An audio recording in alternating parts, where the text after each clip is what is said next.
Dans cette deuxième vidéo sur le tri rapide, nous allons en étudier les propriétés. Alors, un bref rappel, le principe du tri rapide, c'est de faire des partitions récursivement.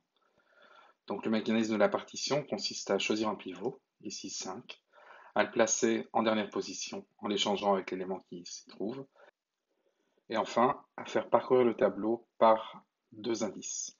L'indice I, l'indice J. I parcourt le tableau en ordre croissant, J en ordre décroissant. Alors, I avance jusqu'à ce qu'il rencontre un élément qui est plus grand que le pivot. J recule jusqu'à ce qu'il rencontre un élément qui est plus petit que le pivot. Et puis, on échange les deux éléments. On continue de même. I s'arrête à 6 qui est plus grand que 5. J s'arrête à 2 qui est plus petit que 5. On échange les deux éléments. Et puis, on continue jusqu'à ce que les deux éléments se croisent, les deux indices se croisent. Et une fois que les deux indices se croisent, on a fini de partitionner. Il suffit de mettre le pivot au bon endroit. Alors ça, c'est une partition. Quand on a fini une partition, le pivot est au bon endroit et il reste à partitionner récursivement à gauche et à droite. Alors, le menu de cette vidéo va s'intéresser à 4 questions. Quelle est la complexité du tri rapide? Comment bien choisir le pivot? Quelles optimisations sont possibles? Et que se passe-t-il en présence d'éléments égaux? Analyser la complexité du tri rapide requiert évidemment de considérer le meilleur cas, le pire cas et le cas moyen, étant donné que l'exécution de l'algorithme va être fortement influencée par l'ordre des données et par le choix du pivot. Alors, considérons d'abord le meilleur cas. Le meilleur cas consiste à choisir la médiane des éléments à partitionner comme pivot. Dans ce cas-là, on va partitionner le tableau en deux parts égales. Et si on divise le tableau en deux parts égales à chaque fois, on va avoir le même genre de complexité que pour un tri-fusion. Et donc, on aura, à la première étape, on va partitionner n éléments. À la deuxième étape, on va partitionner 2 fois n demi-éléments. À la troisième étape, 4 fois n sur 4 éléments. Et donc, en tout, on aura log de n étapes avec n éléments en tout à partitionner à chaque fois. Donc, une complexité linéaire rythmique, n fois log de n. Mais c'était le meilleur cas. Dans le pire cas, par contre, nous n'aurons vraiment pas de chance dans le choix du pivot, et donc nous allons toujours choisir un extrémum, soit le minimum, soit le maximum. Alors, quand on choisit le minimum ou le maximum comme pivot, eh bien la partition, on voit tous les éléments sauf le pivot, soit à droite, soit à gauche, et la deuxième partition est vide. Si on fait ça, à chaque appel récursif, on va uniquement diminuer de 1 le nombre d'éléments à trier. Et donc le nombre de la profondeur de récursion, le nombre d'étapes qu'on va considérer, sera de l'ordre de n.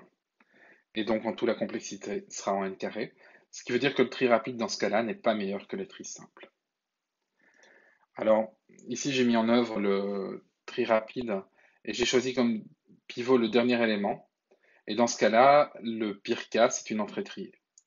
Et on voit bien que dans ce cas-là, on a bien 500 000 comparaisons pour trier n éléments, donc de l'ordre de n fois n plus 1 sur 2. On aura un peu d'écriture, mais les comparaisons rendent le tri extrêmement long. Alors, se pose donc la question de comment bien choisir le pivot pour éviter ce pire cas. Alors, comment choisir le pivot? Il y a plusieurs possibilités. Celle qu'on a considérée jusqu'à présent, c'est add a high. Donc, add a high, c'est de choisir comme pivot le dernier élément du tableau qu'on doit partitionner. Alors, c'est clairement une mauvaise idée parce que le pire cas, c'est un cas assez courant qui est d'avoir A qui est trié en entrée. Alternativement, on pourrait choisir de prendre le premier élément, mais ce serait exactement le même problème. On a exactement le pire cas. Alors, on peut penser faire mieux en prenant l'élément du milieu, donc l'élément d'indice mid, avec mid qui est low plus high moins low sur 2. Alors, c'est idéal si A est trié, mais on peut imaginer beaucoup de cas où ce serait de nouveau un choix très mauvais. Une alternative possible, c'est de le prendre complètement au hasard. Alors, le prendre au hasard, c'est pas une mauvaise solution, c'est pas si mal, et en particulier, c'est ce qu'on considérera quand on essaiera d'analyser le cas moyen pour le tri rapide. Alors si on veut faire mieux, ben, l'idéal donc ce serait de prendre la médiane de tous les éléments du tableau. Ça nous donnerait des partitions optimales, puisque à chaque fois, on aurait la moitié des éléments qui se retrouveraient à gauche, la moitié à droite. Le problème avec cette approche, c'est que la médiane, c'est trop cher à calculer. On verra par la suite que calculer la médiane d'un ensemble d'éléments, eh bien, c'est une opération qui a une complexité linéaire. Donc, c'est pas possible de le faire. Alors, comme solution intermédiaire, qui est fréquemment utilisée, hein, on peut prendre la médiane de trois éléments. Alors, on peut prendre trois éléments au hasard. On peut prendre le premier, le dernier et un élément au milieu. C'est une solution qui est couramment utilisée. Donc, c'est plutôt une bonne idée. Si on veut faire mieux que ça, éventuellement, on peut prendre la médiane de trois médianes de trois éléments. Ça demande un petit peu plus de calcul, mais ça peut valoir la peine en début d'algorithme quand le tableau est vraiment très grand. En général, on va adapter la complexité du choix du pivot à la taille du tableau à trier. Alors, si on prend comme choix de pivot un pivot aléatoire, ou si on prend une entrée aléatoire, ce qui revient au même, eh bien on peut voir que le tri rapide est particulièrement efficace. On a une complexité qui suit essentiellement la ligne des lignes arithmiques, donc en n fois log de n, au niveau des comparaisons. On est même assez proche d'une complexité linéaire pour le nombre d'écritures. Alors ça, c'est la principale différence avec le trifusion. Si vous regardez le trifusion en haut, on avait un petit peu moins de comparaisons, mais on avait beaucoup plus d'écritures. En passant du trifusion au tri rapide, on multiplie par 1,3, 1,4 le nombre de comparaisons. Mais par contre, ici, dans ce cas-ci, on divise environ par 10, voire plus, le nombre d'écritures. Et c'est la raison principale pour laquelle le tri rapide est en général plus rapide que le tri fusion. Alors, on voit expérimentalement que la complexité sur une entrée aléatoire ou sur un pivot aléatoire est typiquement linéaritmique, donc en n log n. Est-ce qu'on peut le prouver? Alors, on peut le prouver, et on a donc une proposition qui dit que le nombre moyen de comparaison, c'est n, pour trier rapidement un tableau de n éléments distincts, est de l'ordre de 2 fois n fois le logarithme népérien de n. Donc le logarithme en base e, avec e qui vaut 2,71 et des poussières. Alors si on veut prouver ça, on peut le faire par récurrence. Donc si on cherche à trouver une formule pour exprimer C de n, donc le nombre de comparaisons nécessaires pour trier n éléments, on peut déjà noter que pour trier 0 élément ou 1 élément, il n'y a pas besoin de faire de comparaison. Alors si on veut trier plus qu'un élément, à partir de 2, eh bien on peut utiliser la formule suivante. Donc pour trier n éléments, on devra faire une partition. Et cette partition, elle va demander n plus une comparaison. Ensuite, on doit faire deux appels récursifs. La complexité de ces appels récursifs dépend évidemment du nombre d'éléments des deux sous-tableaux à trier. Alors, ce nombre d'éléments, il va dépendre de la position du pivot après la partition qu'on vient d'effectuer. S'il est en première position, l'appel à gauche concernera un sous-tableau de 0 élément, l'appel à droite un sous-tableau de n-1 élément. S'il est en deuxième position, l'appel à gauche concernera un élément, l'appel à droite n-2 éléments, etc. Alors, par ailleurs, il faut tenir compte de la probabilité que chacune des répartitions arrive. Cela, ça dépend de la probabilité de toutes les positions du pivot. Et comme on a pris le pivot de manière complètement aléatoire, on a une chance sur n pour chacune des probabilités. Alors, à partir de cette relation, on peut calculer la valeur de C de n. Pour ça, le plus simple, c'est de multiplier C de n par n, et puis de multiplier C de n-1 par n-1, et de faire la différence entre les deux. Alors, si on fait ça, on a énormément de termes qui disparaissent, et finalement, on se retrouve avec 2n plus 2 fois C n-1. Ce qui, en divisant tout par n fois n-1, nous donne C de n sur n plus 1 est égal à C de n-1 sur n plus 2 sur n plus 1. Alors là, ce qu'on a gagné, c'est que par rapport à la formule du dessus, où C de n dépendait de toutes les valeurs de C0 jusqu'à Cn-1. Ici, on a une relation récurrente où on dépend uniquement de C de n et C de n-1. Alors, en appliquant cette équation de manière répétée, on peut diminuer l'indice dont on dépend à chaque fois. Donc, C de n sur n plus 1 vaut C de n-1 sur n, plus 2 sur n plus 1. Alors, C de n-1, on peut lui appliquer la même formule, et donc on trouve que ça vaut aussi C de n-2 sur n-1, plus 2 sur n, plus 2 sur n plus 1. En appliquant cette formule de manière répétée jusqu'à ce qu'on arrive à C de 1, dont on connaît la valeur, c'est 0, on obtient que C de n sur n plus 1, ça vaut 2 tiers, plus 2 quarts, plus 2 cinquièmes, etc., jusqu'à 2 sur n plus 1. Alors, en approximant cette somme par une intégrale, on obtient que C de n, ça vaut 2 fois n plus 1 fois la somme, donc de 1 tiers plus 1 quart plus 1 cinquième jusqu'à 1 sur n plus 1. Et cette somme, c'est comme l'intégrale de 1 sur x dx. L'intégrale de 1 sur x dx, c'est un logarithme népérien. Et donc, en tout, on se retrouve avec essentiellement 1,39 fois n fois le logarithme en base de n. Alors, on peut faire d'autres optimisations. Pour les petits tableaux, par exemple, tout comme pour le tri-fusion, c'est plus pertinent de les trier par insertion que en faisant des appels récursifs. Le coût de la récursion pour des très petits tableaux est prohibitif. Donc, il est pertinent, par exemple, de changer notre cas trivial. Plutôt que de nous arrêter quand on a des tableaux de un élément, comme on le fait à gauche, on peut s'arrêter quand on a des tableaux de cutoff éléments, auquel cas on passe à un tri par insertion. C'est une possibilité. L'autre possibilité, c'est de simplement retourner sans trier euh, au sein de la récursion. Et puis, une fois qu'on a fini, notre tableau est presque trié. Et on peut faire passer un seul tri par insertion sur tout le tableau pour finir le travail. Une autre optimisation possible consiste à remplacer le deuxième appel récursif par une itération.